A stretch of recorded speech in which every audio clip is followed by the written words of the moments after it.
এই পর্যায়ে আমাদের মাঝখানে গজল পরিবেশন করছে মোহাম্মদ শেখ ফরিদুদ্দিন, বাগুইল পশ্চিমপাড়া জামে মসজিদ। আসসালামু আলাইকুম ওয়া রাহমাতুল্লাহি ওয়া বারাকাতুহু। কে যাও রে ভাই আমার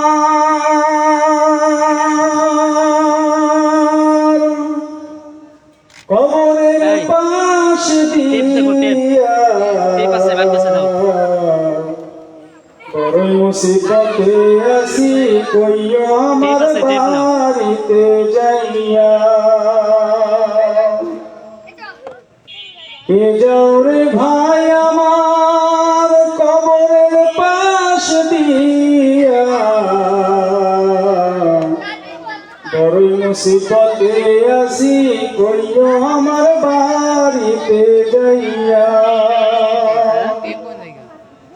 তারা যেন দোয়া করে রাস্তায় দান করে,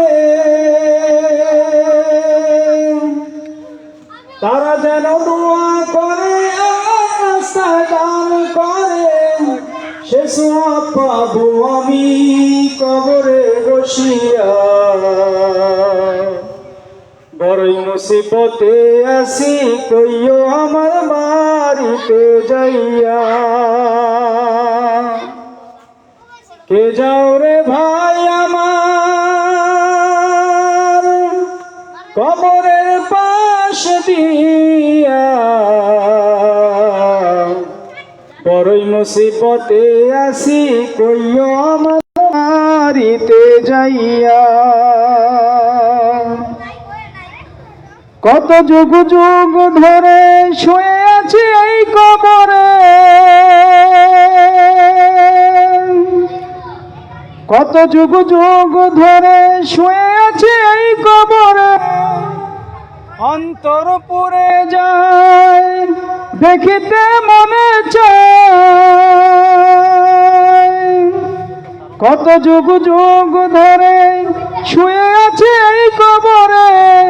অন্তর পুরে যায় দেখিতে মনে চায়, কেউ তো দেখা দেয় না রে কাছে আমার আসিয়া। বড়ই মুসিবতে আছি কইও আমার বাড়িতে যাইয়া।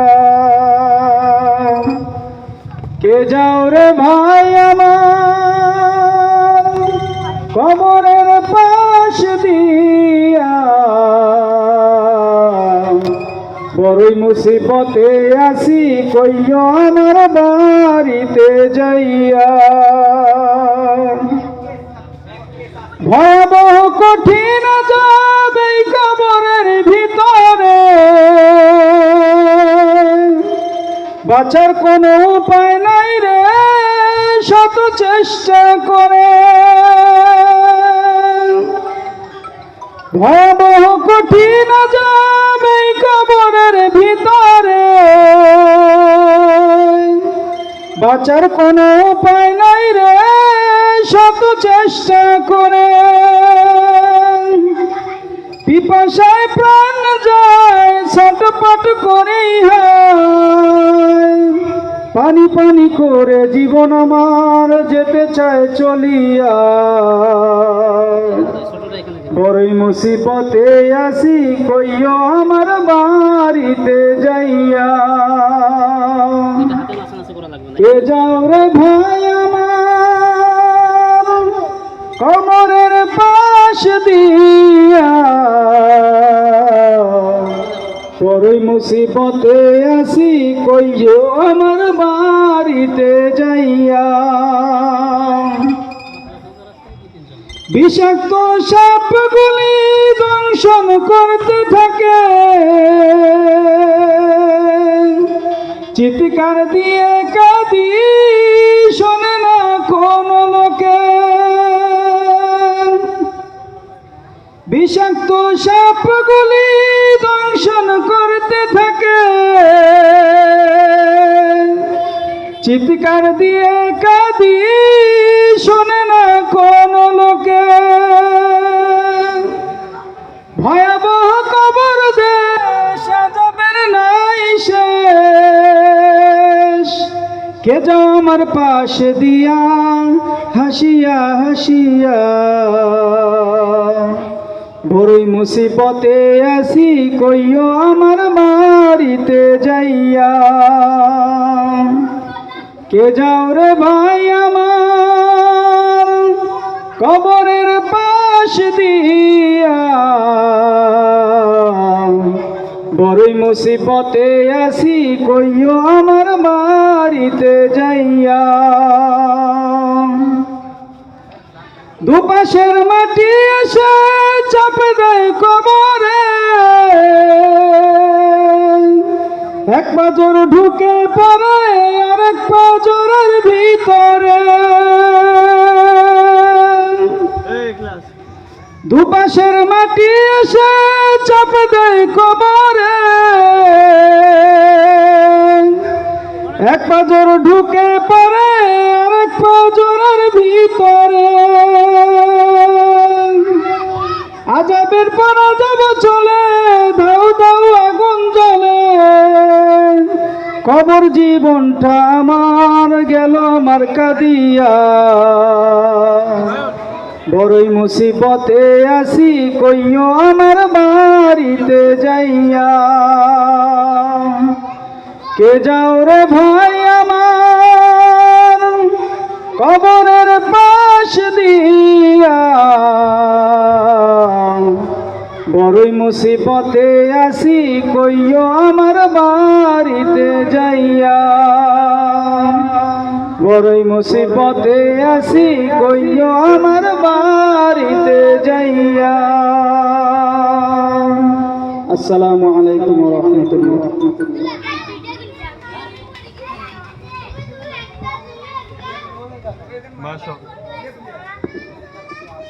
মাশাআল্লাহ মাশাআল্লাহ। সম্মানিত এলাকাবাসী, আপনারা আর এদিকে ওদিকে ঘোরাফেরা না করে অতি শীঘ্রই আমাদের মাহফিল প্যান্ডেলে উপস্থিত হন। এদিকে ওদিকে ঘোরাফেরা না করে অতি তাড়াতাড়ি আমাদের মাহফিলের প্যান্ডেলে আপনারা উপস্থিত হন। আর কিছুক্ষণের মধ্যেই আমাদের তৃতীয় আলোচক মাওলানা মুহাম্মদ নাদিম হোসেন সাহেব, ইমাম ও খতিব সিভিল জামে মসজিদ, তিনি আমাদের মধ্যে ইতিমধ্যেই উপস্থিত হয়েছেন। আপনারা আর এদিকে ওদিকে ঘোরাফেরা না করে অতি শীঘ্রই আমাদের মাহফিল প্যান্ডেলে চলে আসুন। এ পর্যায়ে আমাদের সামনে কোরআনুল হাকিম থেকে তেলাওয়াত নিয়ে আসছেন মোহাম্মদ ইখলাস।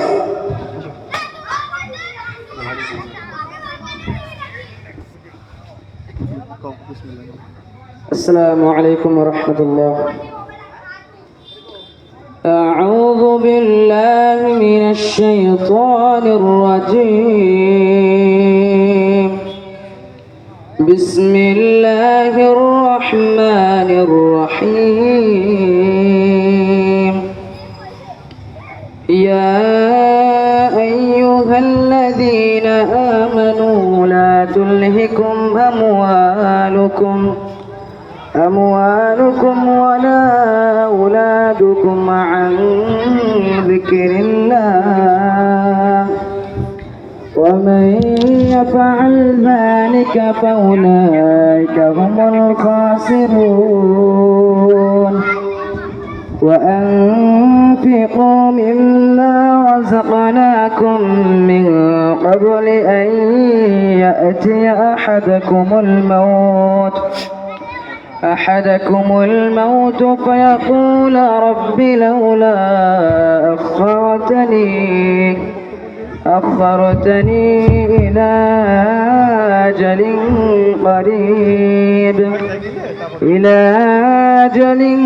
قريب نجب دعوتك ونتبع الرسل أولم تكونوا أقسمتم من قبل ما لكم من زوال صدق الله العظيم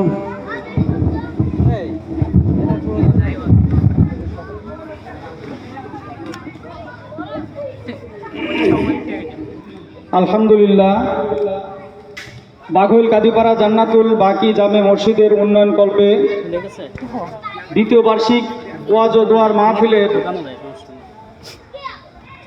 প্রথম পর্বে উদ্বোধনী আলোচনার মধ্য দিয়ে আজকের মাহফিল শুরু হতে যাচ্ছে। এ পর্যায়ে উদ্বোধনী আলোচনা করবেন জনাব আলী আশরাফ মকুল, সভাপতি বাঘইল কাদিপাড়া জান্নাতুল বাকি জামে মসজিদ। হযরত এই মাহফিল উদ্বোধন করার উদ্দেশ্যে দু একটি কথা বলার জন্য বিশেষভাবে অনুরোধ করছি।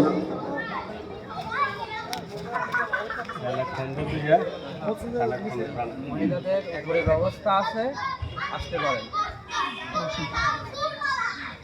আউযু বিল্লাহি মিনাশ শাইতানির রাজিম। বিসমিল্লাহির রহমানির রহিম। আজকে আমরা যে অনুষ্ঠান শুরু করতে যাচ্ছি এটা ওয়াজ মাহফিল বা মানুষ জালসা হিসাবে মানে প্রচার আছে। এই ওয়াজ মাহফিল আয়োজক আমাদের কান্দিপাড়া যুব সমাজ। আমরা সবাই ওদের কাজে সহযোগিতা করবো ইনশাআল্লাহ। মা বোনদের মসজিদের দোতলায় বসার ব্যবস্থা আছে, প্রজেক্টরের মাধ্যমে দেখতে পারবেন। আপনারা আসতে পারেন, এসে অংশগ্রহণ করতে পারেন এবং নিজ নিজ পরিবারের মৃত ব্যক্তিদের রুহের মাগফিরাত কল্পে মোনাজাতে শরীক হতে পারবেন। আর শিক্ষাঙ্গনের একটা কথা আছে, শিক্ষার জন্য এসো, সেবার জন্য বেরিয়ে যাও। আর আমরা জালসার জন্য এই স্লোগান বলবো, শেখার জন্য এসো, মানার জন্য বেরিয়ে যাও। যদি আমরা শুনে এবং জেনে মানতে পারি তবে আমাদের লাভ। যদি আমরা শুনলাম, জানলাম, মানলাম না, এটা শোনার চাইতে না শোনাই ভালো। তা আমরা আশা করব যারা যারা আসছেন আসবেন এবং মাইকের আওয়াজ যে পর্যন্ত যাচ্ছে, যেভাবে ওলামায়ে কেরামগণ ওয়াজ করবেন বা আপনাদের পরামর্শ দিবেন ইসলাম মানা, জানা এবং মানা সম্পর্কে, সেগুলো মেনে চলার চেষ্টা করবেন, আমি এই আশা করছি। আজকের এই মাহফিল পরিচালনার জন্য আমাদের জান্নাতুল বাকি জামে মসজিদের সেক্রেটারি মাসুদ রানাকে আমি এসেই এই মাহফিল পরিচালনা করার জন্য অনুরোধ করছি। এই পর্যায়ে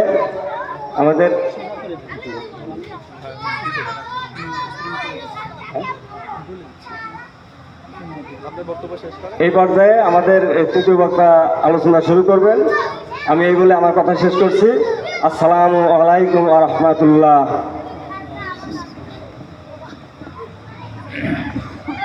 আলহামদুলিল্লাহ, আমরা যারা প্যান্ডেলের বাইরে আছি ভিতরে আসার চেষ্টা করি। এখনই আমাদের মাহফিলের প্রথম অধিবেশন শুরু হবে। আজকের মাহফিলের বিশেষ আলোচক হযরতুল আল্লাম হযরত মাওলানা মোহাম্মদ নাদিম হোসেন, ইমাম ও খতিব সিভিল হাট জামে মসজিদ। হযরতকে তার মূল্যবান নসিহত পেশ করার জন্য বিশেষভাবে অনুরোধ জানাচ্ছি।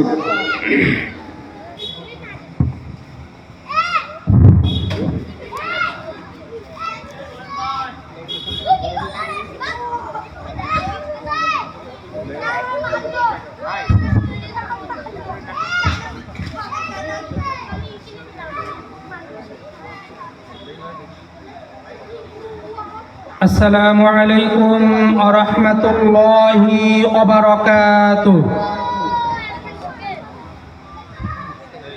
إن الحمد لله نحمده ونستعينه ونستغفره ونعوذ بالله من شرور أنفسنا ومن سيئات أعمالنا. من يهدي الله فلا مضل له ومن يضلله فلا هادي له. ونشهد أن لا إله إلا الله وحده لا شريك له.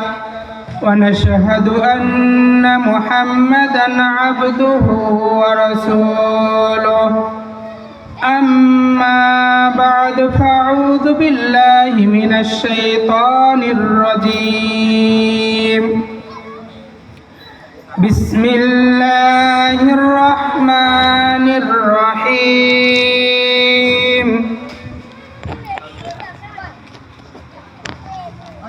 يا أيها الذين آمنوا قوا أنفسكم وأهليكم نارا. وقال تعالى أيضا بسم الله الرحمن الرحيم.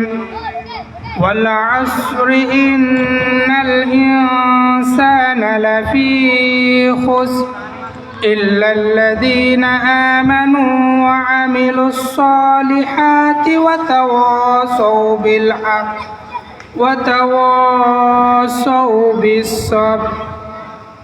وقال رسول الله صلى الله عليه وسلم من رأى منكم منكرا فليغير بيده فإن لم يستطع فبلسانه فإن لم يستطع فبقلبه وذلك أضعف الإيمان أو كما قال عليه الصلاة والسلام. আলহামদুলিল্লাহ, সমস্ত তাআলার জন্য যে মহান রব্বুল আলামিন আমাদেরকে মাগরিবের 3 রাকাত ফরজ নামাজ আদায় করার পরে আল্লাহ তাআলা আরও একটি হুকুম মানার জন্য, কিছু কথা বলা এবং শোনার জন্য জান্নাতি এক বাগিচা তৈরি করা হয়েছে। সেই জান্নাতের বাগিচায় বসে কিছু কথা বলা এবং শোনার তৌফিক দান করছেন। এজন্য সেই মহান রবের দরবারে কালিমাতে শুকর আদায় করছি। সকলেই দিল থেকে বলি আলহামদুলিল্লাহ। আল্লাহ তাআলার দরবারে আরও শুকরিয়া আদায় করছি যে আল্লাহ তাআলা আমাদেরকে সুস্থ রেখে, সবল রেখে, বিভিন্ন রকম পেরেশানি থেকে ফারেক করে তার হুকুম মানার জন্য আমাদেরকে এসে বসার তৌফিক দান করেছেন। আল্লাহ রাসূল সাল্লাল্লাহু আলাইহি ওয়াসাল্লাম বলেন, যেখানে কোরআনের আলোচনা হয়, যেখানে হাদিসের আলোচনা করা হয়, রাসূলুল্লাহ সাল্লাল্লাহু আলাইহি ওয়াসাল্লামের ভাষ্য অনুযায়ী সেটা হলো জান্নাতের বাগান। এজন্য আমরা এখনও যারা এদিক সেদিক ঘোরাফেরা করছি, আমরা অতি দ্রুত মজলিসে এসে বসে যাই। আলহামদুলিল্লাহ, আমাদের যুবক ভাইদের অক্লান্ত পরিশ্রমের মাধ্যমে আমাদের এই মাহফিল বাস্তবায়ন কমিটির উদ্যোগে মাহফিল শুরু হয়ে গেছে। আমরা এখনও যারা এদিক সেদিক ঘোরাফেরা করছি, আমরা অতি দ্রুত চলে আসি। বাঘল কান্দিপাড়া জান্নাতুল নাঈম বাঘল কান্দিপাড়া জান্নাতুল বাকি জামে মসজিদের উন্নয়ন কল্পে দ্বিতীয় বার্ষিক ওয়াজ ও দোয়া মাহফিলের সম্মানিত সভাপতি জনাব আলী আশরাফ মুকুল সাহেব, প্রধান অতিথি হিসাবে উপস্থিত হবেন বীর মুক্তিযোদ্ধা মোহাম্মদ সিরাজুল ইসলাম সর্দার সাহেব, সাবেক সংসদ সদস্য পাবনা 4। প্রধান আলোচক হিসাবে আলোচনা পেশ করবেন আমাদের বড় ভাই হযরত মাওলানা মোহাম্মদ ওবায়দুল্লাহ আশিকি সাহেব বিশেষ আলোচক হিসেবে আলোচনা পেশ করবেন। আপনাদের অত্র মসজিদের ইমাম এবং খতিব মাওলানা মোহাম্মদ ইউনুস বিন আব্দুল আজিজ মগুরা। আল্লাহ তাআলা তাদের সকলকে হায়াতে তাইয়্যিবা দান করুন, আমিন।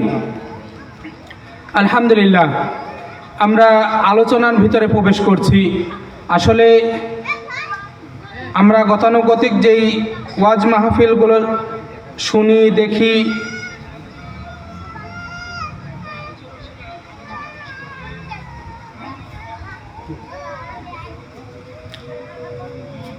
সেই হিসাবে আমাদের এই মাহফিলগুলো সাধারণত পরিচালিত হয়। আলহামদুলিল্লাহ, আমরা এসেছি, বসেছি জান্নাতের বাগানে। আমরাও এরকমভাবে আলোচনাগুলো শুনবো ইখলাসের সাথে। আমরা ইখলাসের সাথে শুনবো, মানার নিয়তে শুনবো। আমি নিজেও মানব, আপনারাও মানার জন্য ইনশাল্লাহ নিয়তকে সুন্দর করে বসার জন্য চেষ্টা করবো ইনশাল্লাহ। আমরা যেখানে আছি একটু আগায় বসবো, যদি কোনো সমস্যা না থাকে। অনেকের হয়তো বা মাজায় বা পায়ে সমস্যা থাকলে তেনারা একটু যথারীতি সেই জায়গাগুলোতে বসেন, নইলে অন্যরা একটু আগায় বসবেন। আলহামদুলিল্লাহ, আলহামদুলিল্লাহি রাব্বিল আলামিন, ওয়াসসালাতু ওয়াসসালামু আলা সাইয়্যিদিল মুরসালিন ওয়া আলা আলিহি ওয়া আসহাবিহি আজমাইন। বিসমিল্লাহির রহমানির রহিম। يا أيها الذين آمنوا قوا أنفسكم وأهليكم نارا وقال رسول الله صلى الله عليه وسلم أخلص دينك يكفيك العمل القليل أو كما قال عليه الصلاة والسلام। আলহামদুলিল্লাহ, সমস্ত প্রশংসা আল্লাহ তাআলার জন্য, যে মহান রব্বুল আলামিন আমাদেরকে একটি জান্নাতের বাগানে বসার তৌফিক দান করেছেন। এই জন্য শুকরিয়া আদায় করছি। সকলেই বলে আলহামদুলিল্লাহ। আল্লাহ তাআলা বলেন, লা ইন শাকারতুম লা আযীদান্নাকুম ওয়া লা ইন কাফারতুম ইন্না আযাবি লাশাদীদ। যে ব্যক্তি নিয়ামত পাওয়ার পরে নিয়ামতের শুকরিয়া আদায় করে, আল্লাহ তাআলা ওই বান্দার জন্য ওই নিয়ামতকে বাড়ায় দেন। সকলেই বলে সুবহানাল্লাহ। এই জন্য আল্লাহ তাআলা আমাদেরকে যে নিয়ামতটা দিয়েছেন ভাই, এই নিয়ামতটা কি শুকরিয়া আদায় করে শেষ করা যাবে ভাই? শেষ করা যাবে না। কারণ আল্লাহ তাআলা চাইলেই এখানে বৃষ্টি দিয়ে দিতে পারতেন। গতকালকেও এরকম সময় বৃষ্টি হয়েছে, দুপুরবেলার দিকেও বৃষ্টি হয়েছে। এখন আল্লাহ তাআলা চাইলেই বৃষ্টি দিয়ে এমনভাবে বৃষ্টি দিয়ে দিতে পারতেন যেখানে আমাদের এই রকম পরিবেশ নাও থাকতে পারতো। এই দিক থেকেই আমরা আবার শীঘ্র আদায় করছি যে আল্লাহ তাআলা আমাদেরকে সুন্দর একটা পরিবেশ দিয়েছেন। এজন্য আমরা সকলে দিল থেকে বলি আলহামদুলিল্লাহ। আমরা যে আয়াতটা তেলাওয়াত করেছি, আয়াতের অর্থ হলো, ইয়া আইয়ুহাল্লাযীনা আমানু কু আনফুসাকুম ওয়া আহলিকুম নারা। হে ঈমানদারগণ, তোমরা নিজেরা জাহান্নামের আগুন থেকে বাঁচো, অন্যদেরকে জাহান্নামের আগুন থেকে বাঁচাও। এর অর্থ হলো যে আমি আমার দিক থেকে সকল নেক আমলগুলো করব, বদ আমল থেকে নিজেকে বাঁচাবো, সমস্ত নেক আমলগুলো করব, সমস্ত খারাপ কাজগুলো থেকে আমি আমাকে বিরত রাখবো। এরপর কি করব? ও আহলিকুম নার, আমি আমার আহাল পরিবার যারা আছে তাদেরকে ওই সকল খারাপ কাজ থেকে বাঁচাবো, অন্যায় কাজ থেকে বাঁচাবো, ফাহিশা কাজগুলো থেকে বাঁচাবো। যদি আমি এইরকমভাবে আমি আমার পরিবারের মধ্যে, আমি আমার সমাজের মধ্যে, আমি আমার রাষ্ট্রের মধ্যে এরকমভাবে তৈরি করতে পারি, আমি যদি মানতে পারি তাহলে অন্যরা মানবে, আর যদি আমি না মানি তাহলে অন্যরা সহজে মানবে না। এজন্য আমাদের কাজ কি হলো ভাই? আমাদের প্রথম কাজ হলো আমি আগে জাহান্নাম থেকে বাঁচবো। জাহান্নাম থেকে বাঁচার জন্য আগে আমাকে কি করতে হবে? আগে আমাকে নেক আমল করতে হবে।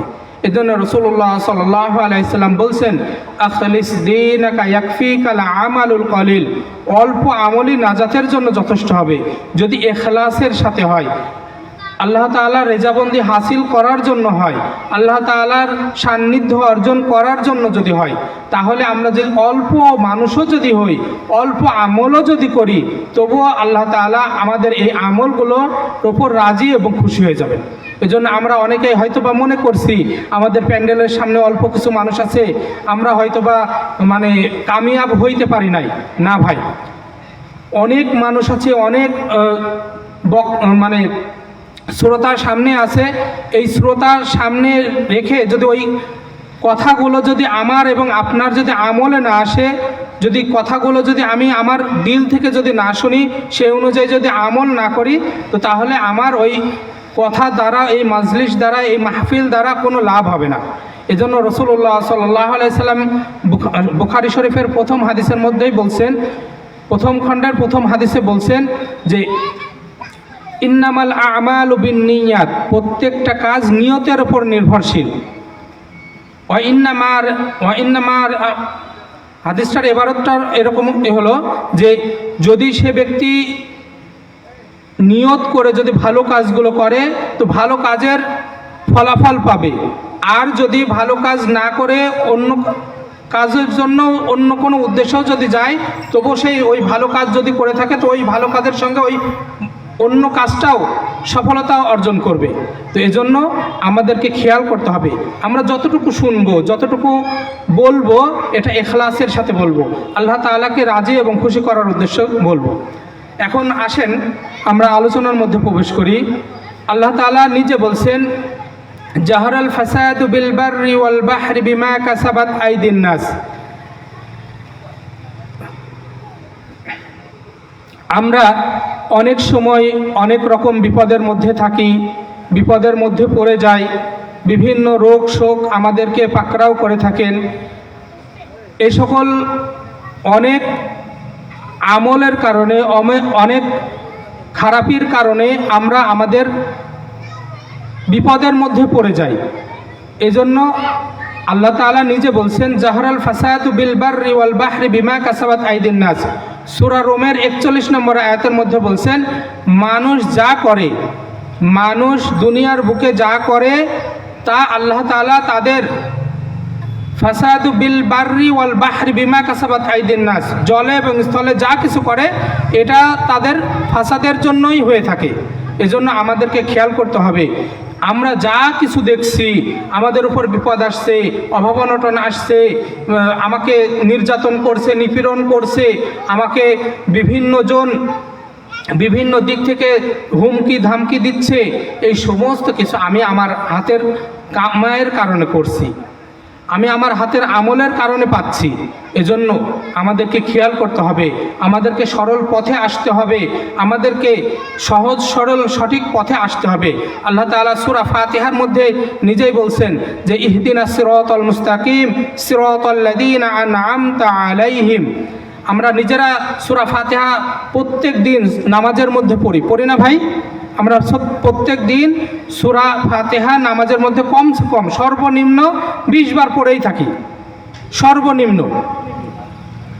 এরপরেও সুন্নত, নফল, ওয়াজিব আছে, এগুলোতে তো আলহামদুলিল্লাহ পড়ি, কিন্তু আমরা এই জিনিসগুলো একটু খেয়াল করি যে আমি সূরা ফাতিহার মধ্যে কি বললাম, আল্লাহ তাআলার কাছে কি অঙ্গীকার করলাম, আল্লাহ তাআলা আমার জন্য কি অঙ্গীকার করলেন, আমার জন্য কি কতটুকু সুসংবাদ দিলেন, আর আমরা কি করছি একটু খেয়াল করি ভাই। আমরা অনেকেই দুনিয়ার মোহে পড়ে অনেক গুনাহের কাজের মধ্যে লিপ্ত হয়ে যাচ্ছি, আমাদের একটু খেয়াল করে একটু চলা দরকার। বিশেষ করে যেহেতু আমরা মাগরিবের নামাজ পড়ার পরেই আমরা এই কোরআনের মাহফিলে বসেছি, আমরা একটু দিলটাকে নরম করি, একটু খেয়াল করি যে আমার তো যে কোনো সময় মৃত্যু হয়ে যাইতে পারে, আমাকে তো আল্লাহ তাআলা ডাক দিতে পারে, আমাকে তো আল্লাহ তাআলা যে কোনো সময় উঠাই নিতে পারে। দেখেন, একই পাতিলের ভাত আমি খাচ্ছি, আমার বাবা খাচ্ছে, আমার ছেলে খাচ্ছে, তার নাতি খাচ্ছে, বিভিন্ন জন খাচ্ছে। কেউ বুড়া হচ্ছে, কেউ যুবক হচ্ছে, কেউ কৈশোর পার হয়ে যুবকের দিকে ধাপিত হচ্ছে, কেউ মৃত্যু বরণ করছে, কেউ কারো বয়স 70 বছর হয়ে যাচ্ছে, কেউ 7 বছর, কেউ 7 দিন, কেউ 7 মাস। এরকমভাবে পর্যায়ক্রমে আল্লাহ তাআলার ডাকে সারা দিয়ে অন্ধকার গহীন কবরে চলে যাচ্ছে।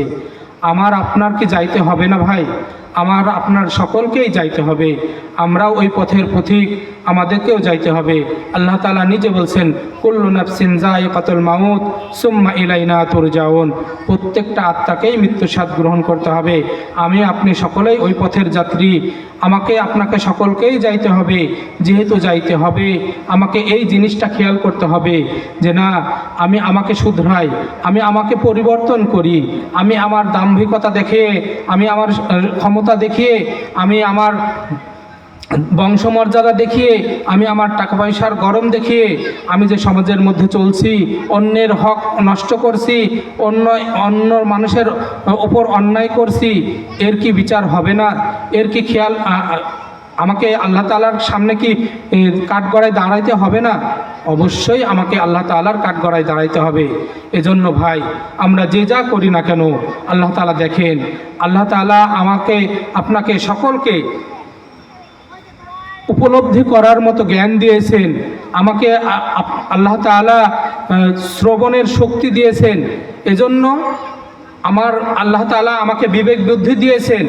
এজন্যই আমাদের জন্য আল্লাহ তাআলা হাসর এবং নাসর রেখে দিয়েছেন, হাসরের ব্যবস্থা রেখে দিয়েছেন, পরকালীন এক জিন্দেগি আল্লাহ তাআলা দিয়ে রেখেছেন।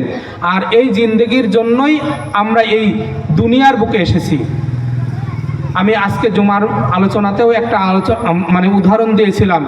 উদাহরণ দিলে একটু সহজ হবে, যে যদি কোনো মুসাফির যদি ধরেন মনে করেন যে ঢাকাতে যাবে, এখন এই ঢাকাতে গিয়ে যাওয়ার পথে আমাদের মোটামুটি একটা সিরাজগঞ্জের দিকে একটা হোটেল আছে বা একটা জায়গা, থামার জায়গা আছে, সেখানে গিয়ে কিছুক্ষণ সময় বিরতি দেয়, যাত্রা বিরতি, আধা ঘন্টা 20 মিনিট সময় দেয়।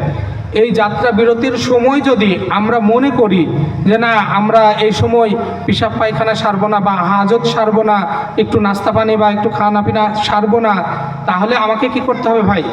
এখান থেকে যদি সরাসরি ঢাকাতে যাইতে লাগি, তাহলে আমাকে কষ্ট পেতে হবে, পেশাব পায়খানার কষ্টটা পাবো, তারপরে আমাকে বিভিন্ন দিক থেকে একটু কষ্ট পাইতে হবে। আর ওই জায়গাটা কিসের জন্য? আমাকে একটু আরাম করার জন্য, একটু স্বাচ্ছন্দ্য ভোগ করার জন্য। এখন আসেন, আল্লাহ তাআলা আমাকে তৈরি করেছেন ইবাদতের জন্য। আল্লাহ তাআলা নিজে বলছেন সূরা জারিয়াতের মধ্যে, ওমা খালাকতুল জিন্না ওয়াল ইনসা ইল্লা লিয়াবুদুন, আমি মানুষ এবং জিন জাতিকে সৃষ্টি করেছি ইবাদতের জন্য। এই ইবাদত করার জন্য আল্লাহ তাআলা দুনিয়ার মধ্যে পাঠিয়েছেন। তার পূর্বে আমরা আলমে আরহায়ে ছিলাম, ওখানে দীর্ঘদিন অবস্থান করতেছিলাম। এখানে আমাকে দুনিয়ার বুকে এরকম একটা জায়গাতে পৌঁছিয়েছেন বা এমন একটা জায়গাতে রেখেছেন, যেই জায়গাতে আমাকে আমল করার জন্য আল্লাহ তাআলা সুযোগ দিয়ে দিয়েছেন। কি সুযোগ?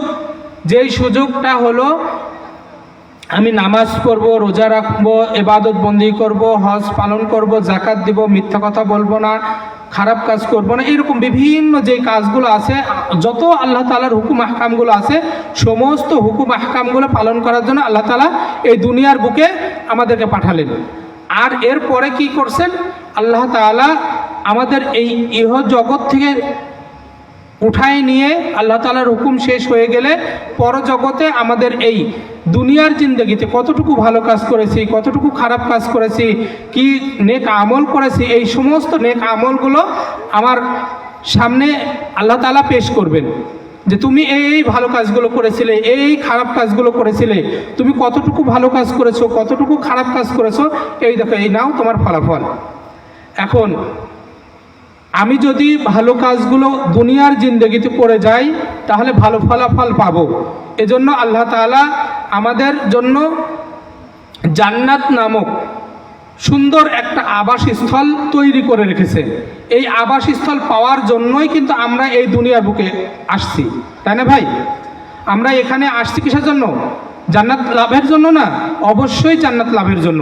তো তাহলে আমাদেরকে কি করতে হবে? জান্নাত লাভের জন্য বেশি থেকে বেশি নেক আমল করতে হবে। আল্লাহ তাআলা সূরা জিলজালার শেষের দিকে বলছেন, ফামাই আমাল মিসকালা যাররাতিন খায়রান ইয়ারা ওয়া মাই আমাল মিসকালা যাররাতিন শাররান ইয়ারা। আল্লাহ তাআলা নিজে বলছেন যে বান্দা, তুমি যা নেক আমল করবে, ক্ষুদ্র থেকে ক্ষুদ্র সরিষার থেকেও যদি ছোট্ট ছোট্ট নেক আমল করো, ওই ছোট্ট ছোট্ট নেক আমলগুলো তোমার কিয়ামতের ময়দানে পেশ করা হবে।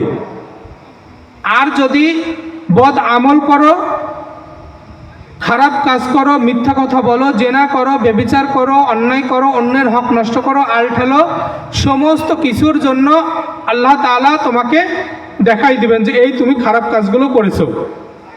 তো এজন্য আমাদেরকে একটু খেয়াল করা দরকার যে আমি দুনিয়ার বুকে কতটুকু নেক আমল করছি, কতটুকু ভালো কাজ করছি, কতটুকু অন্যের হক নষ্ট করছি, কতটুকু খারাপ কাজ করছি, সমস্ত কিছু আল্লাহ তাআলা আমার সামনে দেখাই দিবেন। এজন্য আমাদেরকে এই দিকে খেয়াল রাখতে হবে, আমাদেরকে এই দিকে স্মরণ রাখতে হবে যে আমার যেন আমার দ্বারা অন্য কোনো ভাই কষ্ট না পায়, অন্য কোনো ভাইয়ের হক নষ্ট না হয়, অন্য কোনো ভাইয়ের যেন আমার দ্বারা যেন কোনো অন্য ভাই মনে কষ্ট দিলেও যেন কোনো কষ্ট না পায়, এদিকে খেয়াল রাখা। পারবো না ভাই ইনশাল্লাহ? আমরা এই মাহফিল থেকে কিছু জিনিস শিখে যাব। কি শিখব? যেমন আল্লাহ তাআলা আমাদেরকে নামাজ দিয়েছেন। আল্লাহ তাআলা হযরত মুহাম্মদ সাল্লাল্লাহু আলাইহি সাল্লামকে তার কাছে নিয়ে গিয়ে যখন আল্লাহ তাআলা রাসূলুল্লাহ সাল্লাল্লাহু আলাইহি সাল্লামকে মেরাজ করান, তিনি অনেক কষ্টে ছিলেন।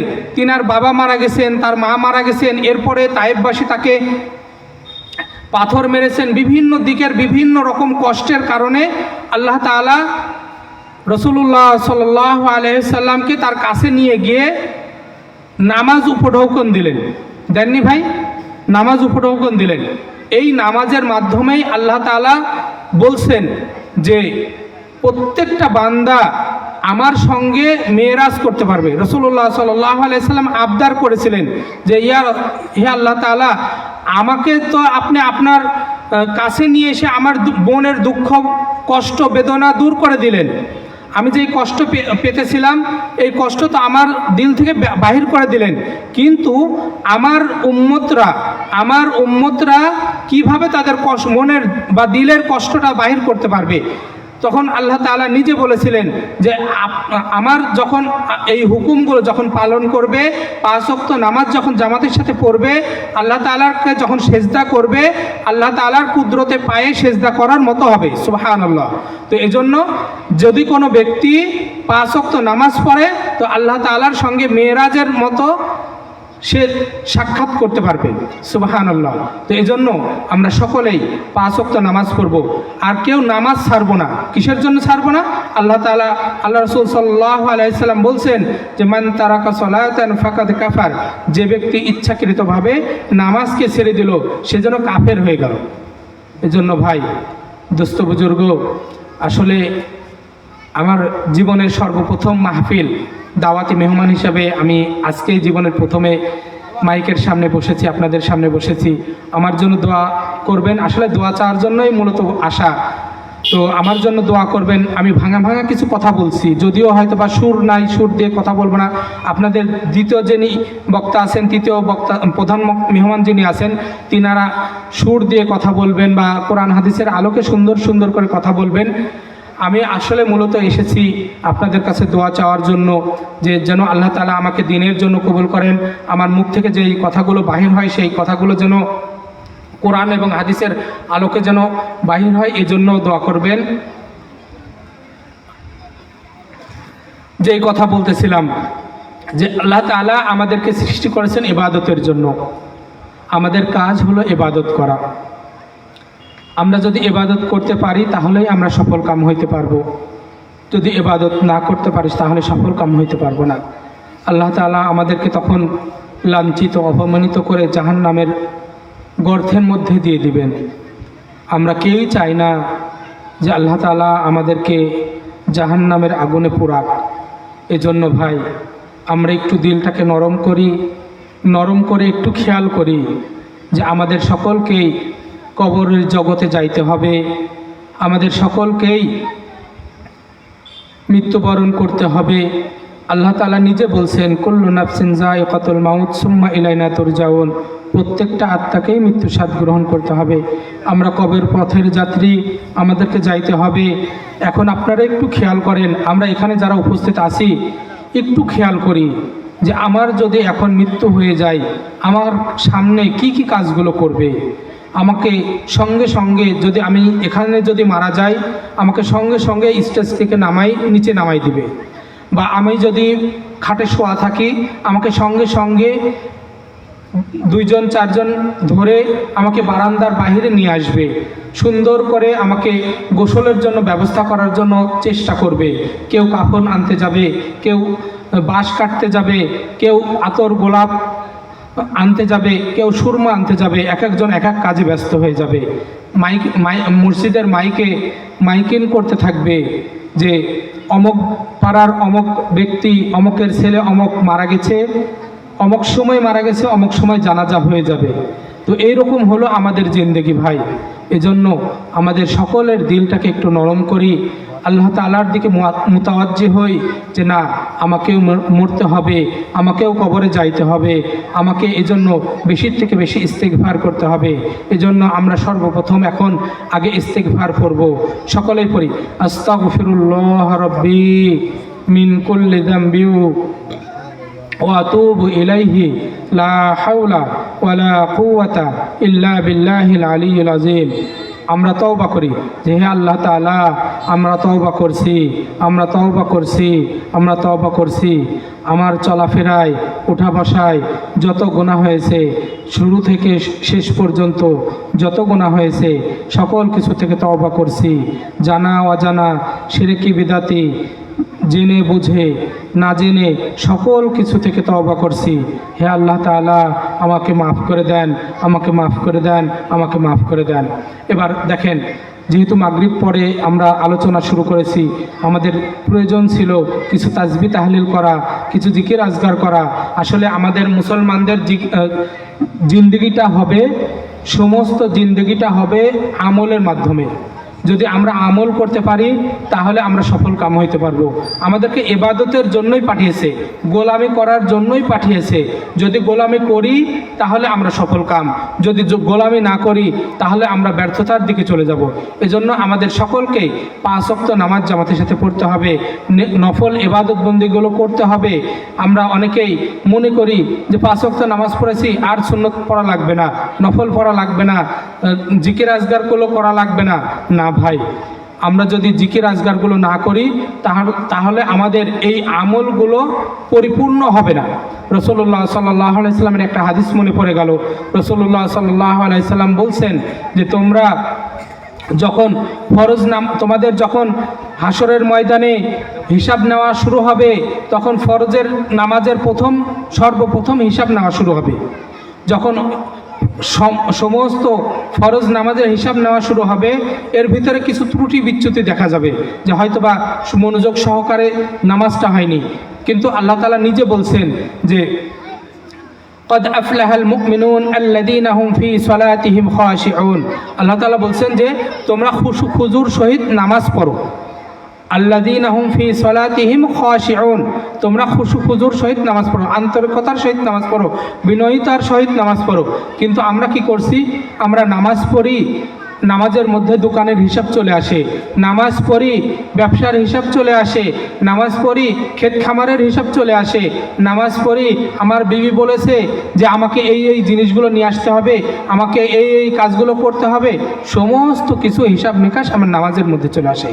এই যে ত্রুটি বিচ্যুতিগুলো আমার হয়ে যায়, এই সমস্ত ত্রুটি বিচ্যুতিগুলো দূর করার জন্য আল্লাহ রাসূল সাল্লাল্লাহু আলাইহি সাল্লাম বলছেন যে তোমাদের এই সময় ওই নেক আমলগুলো কাজে আসবে, নফল ইবাদত বন্দিগুলো কাজে আসবে, সুন্নত আমলগুলো কাজে আসবে। এজন্য ভাই, ফরজ নামাজ তো জামাতের সাথে পড়বই, কোনো মতেই ছাড়া যাবে না। পাশাপাশি আমাদের প্রত্যেক নামাজের পর নফল ইবাদত বন্দিগুলো কিছু কিছু করে করব। কিসের জন্য করব? যে এই সময় যেন আমি বিপদগ্রস্ত না হয়ে যাই। কারণ আল্লাহ তাআলা নিজে বলছেন যখন আমার হিসাব নিকাশ নেওয়া শুরু হবে, যখন আমি কোনো কুল কিনারা পাবো না, তখন আমি নিজেই আবদার করব, আল্লাহ আমার বাবা ছিল, আমার মা ছিল, আমার ভাই ছিল, আমার স্ত্রী ছিল, আমার ছেলে মেয়ে ছিল, আমি তাদের কাছে যাই। দুনিয়ার বুকে তো আমাকে অনেক সাহায্য সহযোগিতা করেছে, আমাকে অনেক টাকা পয়সা দিয়েছে, আমাকে বিভিন্ন দিক থেকে সাহায্য সহযোগিতা করেছে। বিপদে পড়লে আমি তাদের কাছে যাই, আমি তাদের কাছ থেকে কোনো কিছু নেক আমল নিয়ে আসি। তখন হয়তোবা আল্লাহ তাআলা সরাসরি বলবেন না যে না, তোমাকে এরকম সুযোগ দেওয়া হবে না। এরপর যখন আমি বারবার আবেদন করব, আল্লাহ তাআলা তখন বলবেন যে যাও, তুমি নিয়ে আসো, তোমাকে সুযোগ দেওয়া হলো। যখন আমাকে এরকমভাবে সুযোগ দিয়ে দেওয়া হবে, তখন আমি আমার বাবার কাছে যাব, আমি আমার মায়ের কাছে যাব, আমার স্ত্রীর কাছে যাব, আমার ছেলের কাছে যাব, তারা তখন অস্বীকার করে বসবে। অস্বীকার কিভাবে করবে? বলবে যে আমার তো কোনোদিন বিয়েই হয়নি, আমার তো কোনো ছেলে সন্তানই ছিল না, আমার তো কোনো স্ত্রী ছিল না, আমার তো কোনো স্বামীই ছিল না, আমার তো কোনো বাবাই নাই। এরকমভাবে একবারে অস্বীকার করে বসবে। এজন্য ভাই, আমার যেন ওই রকম সময় ওই রকম বিপদের মধ্যে না পড়ে যায়, এদিকে খেয়াল রাখবো। এজন্যই আমাকে এখন বেশির থেকে বেশি নেক আমল করতে হবে, বেশির থেকে বেশি সওয়াবের কাজগুলো করতে হবে। যদি করি তাহলে পরকালীন জিন্দেগিতে, আখিরাতের জিন্দেগিতে আমি বেশির থেকে বেশি সুখ শান্তি, যেই জান্নাত আছে জান্নাতুল ফিরদাউস, ওই জান্নাতুল ফিরদাউস নামক স্থানে আমি থাকতে পারবো। এজন্য ভাই, দোস্ত বুজুর্গ, আসলে ভাঙা ভাঙা কথা বলছি, যদিও আমার বলার এরকমভাবে অভ্যাস নাই, তারপরেও বলছি আপনারা একটু মনোযোগী হন, একটু খেয়াল করি।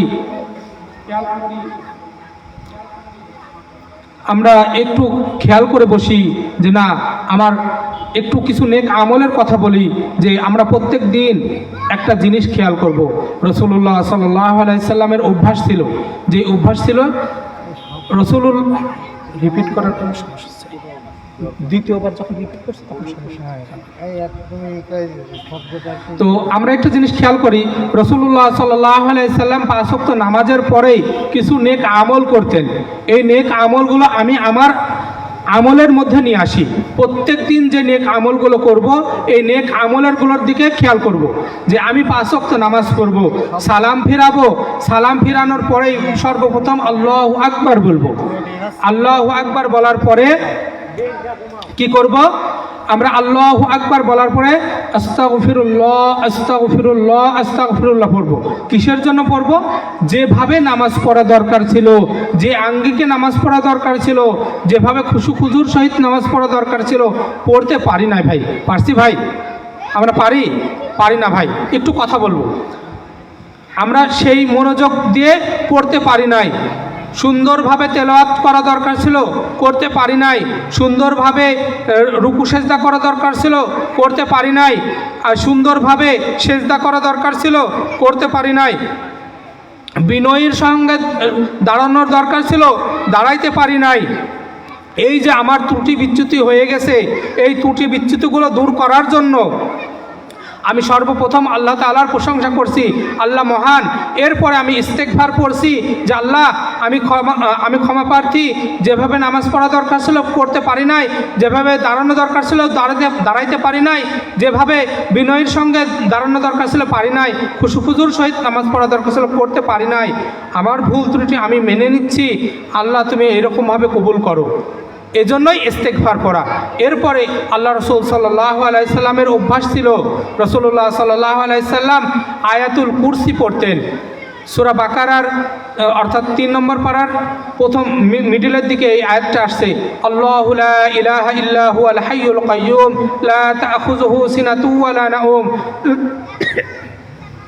له ما في السماوات وما في الأرض من ذا الذي يشفع عنده إلا بإذنه يعلم ما بين أيديهم وما خلفهم ولا يحيطون بشيء من علمه إلا بما شاء وسع كرسيه السماوات والأرض ولا يعوده حفظهما وهو العلي العظيم। এই আয়াতটা আল্লাহ রাসূল সাল্লাল্লাহু আলাইহি সাল্লাম প্রত্যেক নামাজের পরে পড়তেন। কিসের জন্য পড়তেন?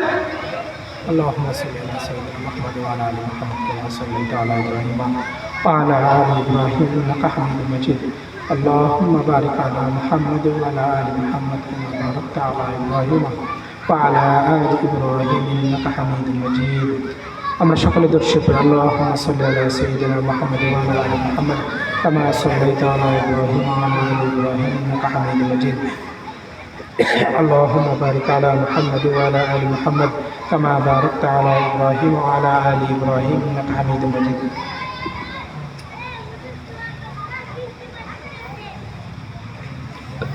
আলহামদুলিল্লাহ আল্লাহ তাআলার রহমত বরকত পড়ছে। আল্লাহ চাইলে অমাকারু অমাকরাল্লাহ আল্লাহু খায়রুল মাকিরিন, আল্লাহ তাআলা উত্তম পরিকল্পনাকারী, তিনি যা ইচ্ছা তাই করতে পারেন। চাইলেই 5 মিনিটের মধ্যে এটাকে এই মাহফিলটাকে বন্ধ করে দিয়ে মসজিদে হয়তো বা চলে যাইতে হতে পারে।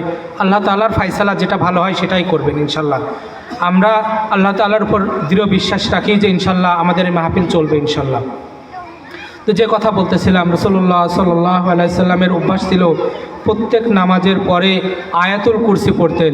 রাসূলুল্লাহ সাল্লাল্লাহু আলাইহি সাল্লাম একটা হাদিসের মধ্যে উল্লেখ করেছেন যে ব্যক্তি প্রত্যেক নামাজের পরে আয়াতুল কুরসি তেলাওয়াত করে আল্লাহ তাআলা তার মধ্যে এবং জান্নাতের মধ্যে কোনো পার্থক্য রাখেন না, তার মধ্যে এবং জান্নাতের মধ্যে কোনো পার্থক্য রাখেন না। প্রবেশের ক্ষেত্রে শুধুমাত্র একটা পার্থক্য থাকে, একটা বাধা থাকে, সেটা হলো তার মৃত্যু। সুবহানাল্লাহ। তো এই জন্য আমরা সকলেই এই আমলটা করতে পারবো না ভাই ইনশাল্লাহ? আমরা প্রত্যেক নামাজের পরে আয়াতুল কুরসি তেলাওয়াত করবো ইনশাল্লাহ। তাহলে কি হবে, আমার মৃত্যু হওয়ার সঙ্গে সঙ্গে আমাকে আল্লাহ তাআলা জান্নাতুল ফেরদাউসের মেহমান হিসেবে ইনশাল্লাহ কবুল করবেন। এই আশা রাখতে পারি না ভাই ইনশাল্লাহ? ইনশাল্লাহ, সকলেই বলে ইনশাল্লাহ। তো আমরা এই আমলটা করার জন্য চেষ্টা করব। এরপরে কি করব, আমরা সকলেই সকাল সন্ধ্যার যে জিকিরগুলো আছে, সুবহানাল্লাহ, আলহামদুলিল্লাহ, লা ইলাহা ইল্লাল্লাহু, আল্লাহু আকবার, এই তাসবিহগুলো পড়ব। এরপরে অনেক তাসবিহ যেগুলো আছে, যে সুবহানাল্লাহি ওয়া বিহামদিহি সুবহানাল্লাহিল আযীম, কালিমাতানে হাবিবাতানে আলার রহমান, সাকিলাতানে আলাল লিসান, খফিফাতানে আলাল লিসান। অর্থাৎ এই হাদিসটার ইবারতের অর্থ এরকম যে জবানের মধ্যে হালকা, মিজানের পাল্লায় ভারী, এরকম একটা শব্দ হলো সুবহানাল্লাহি ওয়া বিহামদিহি সুবহানাল্লাহিল আযীম। এইটা বেশির থেকে বেশি রাসূলুল্লাহ সাল্লাল্লাহু আলাইহি সাল্লাম পড়তেন। এজন্য আমরা সকলে এই নেক আমলগুলো বেশির থেকে বেশি পালন করার জন্য চেষ্টা করব। আসেন, আসলে বৃষ্টি শুরু হয়ে গেছে, অনেকের মন অনেক দিক দিয়ে চলে যাচ্ছে, অনেক এদিক সেদিক হয়ে যাচ্ছে। আমরা একটু মনোযোগী হই যে আল্লাহ তাআলা আমাদের সকলকে ইবাদতের জন্য তৈরি করেছেন গোলাম হিসাবে। আল্লাহ তাআলা নিজে বলছেন যে মানুষ এবং জিন জাতিকে সৃষ্টি করেছি ইবাদতের জন্য, গোলামি করার জন্য। গোলামের কাজ কি হলো ভাই? গোলামি করা, ইবাদত করা। যতক্ষণ আমি ইবাদত করব, যতক্ষণ আমি তেলাওয়াত করব, যতক্ষণ আমি দান সদকা করব, যতক্ষণ আমি আল্লাহ তাআলার হুকুম মানব, ততক্ষণ আমি আল্লাহ তাআলার রেজাবন্দি হাসিল করতে পারবো। আর যদি আমি আল্লাহ তাআলার রেজাবন্দি হাসিল না করতে পারি, ইবাদত না করতে পারি, যদি গোলামি না করতে পারি, তাহলে কিন্তু ভাই আমি আল্লাহ তাআলার হুকুমগুলো মানতে পারবো না। তো এজন্য আমরা সকলেই এদিকে খেয়াল করি যে আল্লাহ তাআলা আমাকে সৃষ্টি করেছে ইবাদতের জন্য। আমার কাজ ইবাদত করা, আমার কাজ দোকানদারি করা না, আমার কাজ ব্যবসা বাণিজ্য করা না, আমার কাজ চাকরি বাকরি করা না। হ্যাঁ, আমি কিসের জন্য করব? আমি এই জন্য করব যে আমাকে ইবাদত বন্দি করতে গেলে আমার শরীরের শক্তি প্রয়োজন, আমাকে ইবাদত বন্দি করতে গেলে আমার একটু ঘুমের প্রয়োজন। কারণ আমি যদি রাত্রের বেলায় ঘুমাইতে না পারি, আমি সকালে ফজরের নামাজটা ঠিক মতো পড়তে পারবো না। পারবো ভাই? আমি যদি সারা রাত জেগে থাকি যে না, চোর আসতে পারে, আমার জিনিসপত্রগুলো নিয়ে চলে যাইতে পারে, আমার জিনিসগুলো ধ্বংস হয়ে যাইতে পারে, আমি যদি এরকমভাবে সারাদিন যদি রাত্রে পাহারা দিতে থাকি আমার জিনিসপত্রগুলো, তাহলে কি আমি ফজরের নামাজ পাবো ভাই? পাবো না। এই পাবো না বিধায় আমাকে কি করতে হবে? আমাকে সুন্দর একটা ঘর করতে হবে, যেন আমি সুন্দরভাবে ঘুমাইতে পারি, ফজরে এসে আমি নামাজ পড়তে পারি। আমাকে টাকা পয়সা ইনকাম করতে হবে কিসের জন্য? আমাকে খানা খাইতে হবে, আমাকে শক্তি অর্জন করতে হবে। আমি এই শক্তি দ্বারা আমি আল্লাহ তাআলার হুকুম পালন করব। আমি আমার আল্লাহ তাআলার হুকুমগুলো পালন করার জন্য আমাকে কি করতে হবে ভাই? শক্তি অর্জন করতে হবে। এজন্য আমাকে ইনকাম করতে হবে, আমাকে চাকরি করতে হবে, আমাকে ব্যবসা বাণিজ্য করতে হবে, আমাকে ক্ষেত খামার করতে হবে। এটা আমার প্রয়োজন। আর আমার দায়িত্ব কি ভাই? দায়িত্ব হলো ইবাদত করা, 5 ওয়াক্ত নামাজ পড়া, রোজা রাখা, হজ পালন করা, যাকাত আদায় করা। একটা বিষয় বলি, আমরা অনেকেই অনেক টাকা পয়সা দান করি না ভাই? দান করি, কিন্তু অনেকের আছে অনেক টাকা পয়সা আছে, কিন্তু কি হয়, আমার এই টাকা পয়সাটা এমনি সাধারণভাবে দান করি, কিন্তু হিসাব করে যাকাত দিই না। আমরা অনেকেই সাধারণভাবে দান করি, কিন্তু দান করাটা স্বাভাবিকভাবে যে দান করা হয় সেটা আলাদা বিষয়। কিন্তু জাকাতের ব্যাপারে একটা কথা বলি, যে আমরা যারা জাকাত প্রদান করব, আল্লাহ তাআলা আমাদেরকে যাদের সামর্থ্য দিয়েছেন, জাকাতের নেশাব পরিমাণ যাদের মাল আছে, তারা অবশ্যই হিসাব করে দিব। হিসাব না করে যদি আপনি অনেক টাকা পয়সা দিয়ে দেন, আপনি সমস্ত সম্পদ দান করে দেন, কিন্তু জাকাত আদায় হবে না। আপনাকে হিসাব করে বাহির করতে হবে যে না, আমাকে এই পরিমাণ এত টাকা জাকাতের পরিমাণ আসছে, আমাকে এই পরিমাণ টাকা দান করতে হবে, দিতে হবে, তখন দান হবে বা তখন ওই সবটা আপনি পাবেন। এই জন্য হিসাব করে দান করবেন ইনশাআল্লাহ। আল্লাহ তাআলা আমাদের সকলকে তৌফিক দান করুন, আমিন। আল্লাহ তাআলা অন্যত্র বলছেন যে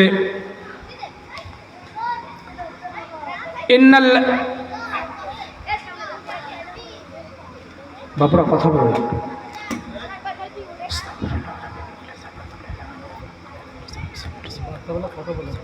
আলহামদুলিল্লাহ, বিসমিল্লাহির রহমানির রহিম। ওয়াল আসরি ইন্নাল ইনসানা লাফি খুসর ইল্লাল্লাযীনা আমানু ওয়া আমিলুস সালিহাতি ওয়া তাওয়াসাউ বিল হক ওয়া তাওয়াসাউ বিস সাবর। আল্লাহ তাআলা বলেন, সময়ের কসম, ইন্নাল ইনসানা লাফি খুসর, সমস্ত মানুষ ক্ষতির মধ্যে রয়েছে। ইল্লাল্লাযীনা আমানু ওয়া আমিলুস সালিহাতি ওয়া তাওয়াসাউ বিল হক, তারা নয় যারা আমানু ঈমান এনেছে, ওয়া আমিলুস সালিহাতি সৎ পথে চলে, ভালো কাজগুলো করে, ওয়া তাওয়াসাউ বিল হক ওয়া তাওয়াসাউ বিস সাবর, এবং ভালো পথে চলার জন্য বলে, এমনকি বিপদে আপদে পড়লে ধৈর্য ধারণ করে। এই আয়াতটা তেলাওয়াত করেছি আমি খুতবার সর্বপ্রথম আয়াতের মধ্যেই। সূরা আসরের মধ্যে আল্লাহ তাআলা বলছেন সময়ের কসম, সময়ের শপথ খেয়ে আল্লাহ তাআলা বলছেন সময়ের কসম, ইন্নাল ইনসানা লাফি খুসর, প্রত্যেকটা মানুষ ক্ষতির মধ্যে রয়েছে। প্রত্যেকটা মানুষ কিসের মধ্যে রয়েছে ভাই? ক্ষতির মধ্যে রয়েছে। ইল্লাল্লাযীনা আমানু, নিশ্চয় যারা ঈমান এনেছে, ওয়া আমিলুস সালিহাতি, তারা নয় যারা এই ক্ষতির মধ্যে নাই। কারা? এটা আল্লাহ তাআলা বলছেন যে যারা ঈমান এনেছে, ওয়া আমিলুস সালিহাত, এবং কি করছে ভাই? ভালো কাজগুলো করছে, খারাপ কাজ থেকে বিরত আছে, এবং ওই ভালো কাজগুলো করা থেকে, মানে খারাপ কাজগুলো করা থেকে মানুষদেরকে আহ্বান করে যে ভাই তুমি খারাপ কাজ করো না, অন্যায় অপরাধ কাজগুলো করো না, আর ভালো পথে চলো। আর এই মানুষগুলোর এই ভালো পথে চলতে গেলে কি হয়? বিপদ আপদে পড়ে, বিভিন্ন রকম জুলুম হয়, অত্যাচার হয়। এই সময় যখন ওই ব্যক্তিগুলো ধৈর্য ধারণ করে, তখন আল্লাহ তাআলা ওই বান্দাদের ওপর আল্লাহ তাআলা খুশি হন। এজন্য ভাই সময়ের কসম খেয়ে আল্লাহ তাআলা যেহেতু বলছেন, আমাদেরকে এই 4টা গুণ, মুমিন বান্দাদের যে 4টা গুণ আছে, এই 4টা গুণের ভিতরে আমাদেরকে শামিল করতে হবে। যখন বিপদে আপদে পড়ব তখন ধৈর্য ধারণ করব। আমাদের ভিতরে হতাশা কাজ করে, জাহারাল ফাসাদু বিল বাররি ওয়াল বাহরি বিমা কাসাবাত আইদিন নাস, এই আয়াতটা আমি ইতিপূর্বেই বলেছি যে যা কিছু হয় আমাদের হাতের কারণে হয়, এই হাতের কারণটার থেকে যেন না হয়। আমরা যা করছি হুশ করে করি, খেয়াল করে করি, যেন আমার হাতের দ্বারা, আমার পায়ের দ্বারা, আমার মুখ দ্বারা যেন অন্যায় অপরাধ খারাপ কাজ যেন না হয়ে যায়। এজন্য এদিকে খেয়াল করব। এজন্য আমাদেরকে একটু চতুর হওয়া দরকার, একটু খেয়াল করা দরকার। দেখেন, একজন চোর যখন চুরি করে কি করে ভাই? গৃহস্থর থেকেও বেশি সতর্ক হয়। চোর যখন চুরি করে তখন কি করে? চোর যখন চুরি করে তখন আপনার গৃহস্থর থেকে ডবল সতর্ক হয় যে না জানি আমাকে কখন ধরে ফেলে, না জানি আমাকে কখন পাকড়াও করে ফেলে, না জানে আমাকে কখন গণধোলাই খাইতে হয়। এজন্য ভাই আমরা মুমিন, আমরা ঈমান এনেছি না ভাই? আমরা ঈমান এনেছি, আমরা আল্লাহ তাআলার কাছে ওয়াদাবদ্ধ হয়েছি। আমানতু বিল্লাহি ওয়া মালাইকাতিহি ওয়া কুতুবিহি ওয়া রুসুলিহি ওয়াল ইয়াউমিল আখিরি ওয়াল কদরি খাইরিহি ওয়া শাররিহি মিনাল্লাহি তাআলা ওয়াল বা'সি বাদাল মাউত। আমরা বলছি কি, আমরা ঈমান আনলাম আল্লাহ তাআলার প্রতি, অকুতুবিহি আমানতু বিল্লাহি, আমি আল্লাহ তাআলার উপর ঈমান আনছি, ও মালাইকাতিহি, এবং তার ফেরেশতা, যত ফেরেশতা আছে। একজন ফেরেশতা ভাই, দুইজন ফেরেশতা, চারজন ফেরেশতা না ভাই, আল্লাহ তাআলা যত ফেরেশতা তৈরি করে রেখেছেন। কিছু ফেরেশতা আছে যে ফেরেশতা দুনিয়ার বুকে একটু পূর্বে যে বৃষ্টি পড়তেছিল না ভাই, আল্লাহ তাআলার এত অসংখ্য ফেরেশতা আছে। হাদিসের মধ্যে উল্লেখ আছে যে একটা বৃষ্টির ফোঁটা যেই ফেরেশতা দুনিয়ার বুকে ছেড়ে চলে গেছে, ওই ফেরেশতা দুনিয়ার বুকে আর কোনোদিন আসবে না। সুবহানাল্লাহ, আল্লাহু আকবার। আল্লাহ তাআলা এত ফেরেশতা তৈরি করে রেখেছেন। এই ফেরেশতাদেরকে আল্লাহ তাআলা এই ফেরেশতাদের মধ্যে এমন কিছু ফেরেশতা আছে যাদেরকে আল্লাহ তাআলা শুধুমাত্র সেজদারত অবস্থায় রেখে দিয়েছেন, শুধুমাত্র রুকু অবস্থায় রেখে দিয়েছেন, শুধুমাত্র কিয়াম অবস্থায় রেখে দিয়েছেন। এক একজনের দায়িত্ব আল্লাহ তাআলা এক একটা ভাগ করে বন্টন করে দিয়ে দিয়েছেন। আমরা তাদের উপর ঈমান আনছি কি, আল্লাহ তাআলা তাদেরকে সৃষ্টি করেছেন, তাদের দায়িত্ব আছে, তারা ওই রকমভাবে দায়িত্বগুলো পালন করছেন। তাদের কোনো ক্ষমতা নাই, তাদের কোনো হিসাব নিকাশ নাই। আল্লাহ তাআলা আমাদেরকে সৃষ্টি করেছেন ইবাদতের জন্য, জিনদেরকে সৃষ্টি করেছেন ইবাদতের জন্য। এই জিন এবং মানুষদেরই হিসাব নিকাশ আছে, অন্য কারো কোনো হিসাব নিকাশ নাই, এই ফেরেশতাদেরও কোনো হিসাব নিকাশ নাই। এজন্য ভাই আমরা কি মানে আনছি? আমানতু বিল্লাহি ওয়া মালাইকাতিহি ওয়া কুতুবিহি, আল্লাহ তাআলা যত কিতাব নাজিল করেছেন আমাদের উপরে, আমাদের রাসূলুল্লাহ সাল্লাল্লাহু আলাইহি ওয়াসাল্লাম এবং নবীদের উপরে যত কিতাব নাজিল করেছেন সেই সকল কিতাবের উপরে আমরা ঈমান এনেছি। আমরা ঈমান আনি না ভাই? আমরা আল্লাহ তাআলাকে দেখেছি, আমরা রসুলকে দেখেছি, আমরা ফেরেশতাদেরকে দেখেছি, আমরা কোনো কিছু দেখি নাই, তারপরেও ঈমান এনেছি। কিসের জন্য? আল্লাহ তাআলার উপর বিশ্বাস রেখেছি যে না, তিনি এক, তিনি অদ্বিতীয়, তার কোনো শরিক নাই। এই অদৃশ্য জিনিসের উপর ঈমান এনেছি বদলেই তো আমরা মুমিন। এরপরে আল্লাহ তাআলা বলছেন অকুতুবিহি ওয়া রুসুলিহি ওয়াল ইয়াউমিল আখিরি, এবং কিয়ামতের দিবসে আমাদেরকে যাইতে হবে, শেষ দিবসে আমাদেরকে যে আবার উঠাবে, শেষ দিবসে আমাদের আবার বিচার হবে, হিসাব নিকাশ হবে, ওই জিনিসের উপর আমরা ঈমান আনছি না ভাই? আমরা আনছি। আমাদেরকে উঠতে হবে, হিসাব নিকাশ দিতে হবে, আমরা কতটুকু নেক আমল করেছি এগুলো আমাদেরকে খেয়াল করতে হবে। এরপরে ওয়াল ইয়াউমিল আখিরি ওয়াল কদরি খাইরিহি ওয়া শাররিহি মিনাল্লাহি তাআলা, আমাদের যে ভালো এবং মন্দগুলো যেমন আসে, আমাদের অনেক সময় অনেক অবস্থার সম্মুখীন হইতে হয় না ভাই? অনেক কিছুর সম্মুখীন হইতে হয়। কোনো সময় বিপদ আসে, কোনো সময় সুখ আসে, শান্তি আসে, কোনো সময় টাকা পয়সা আসে।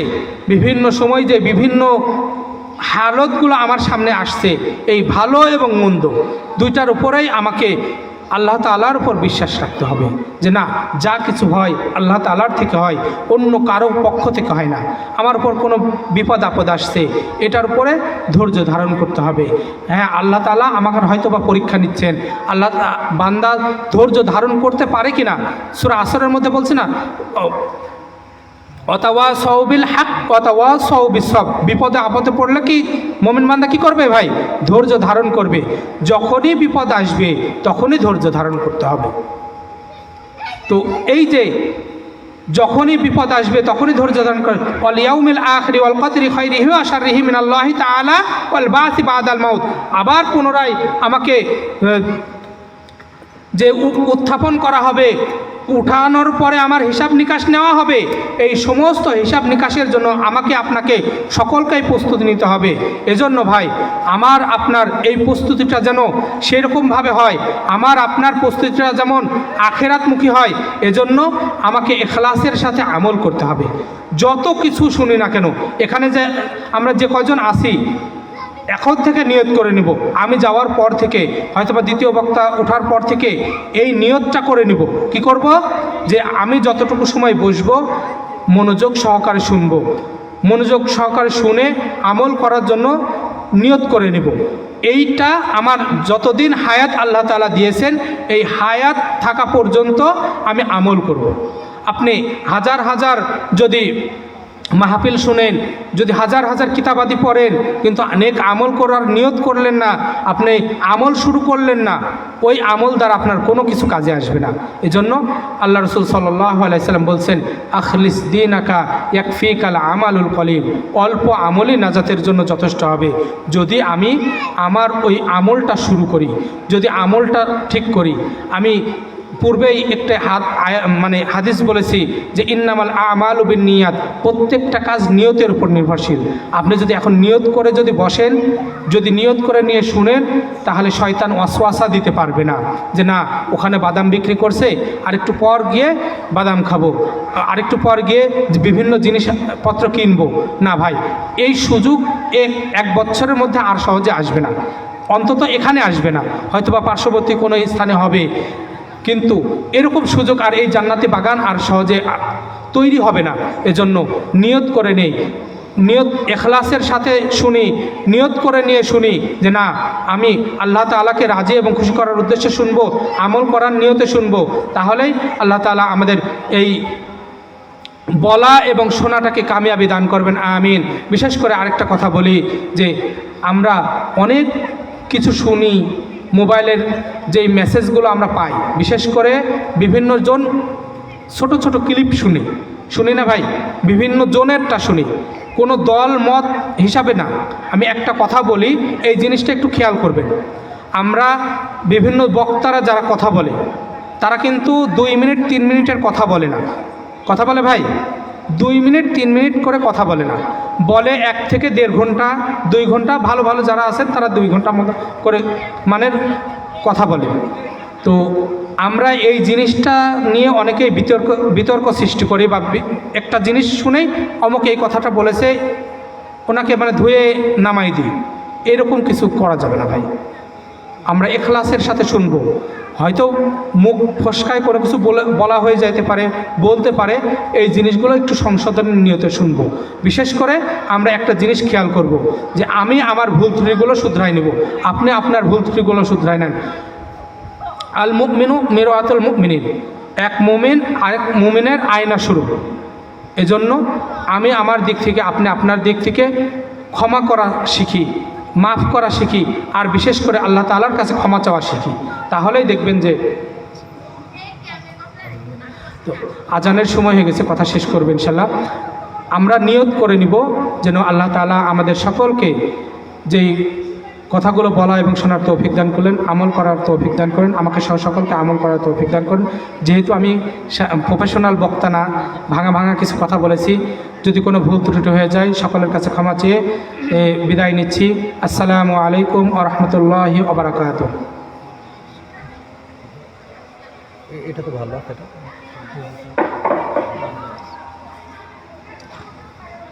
বিশেষ আল্লাহু আকবার, আল্লাহু আকবার, আল্লাহু আকবার,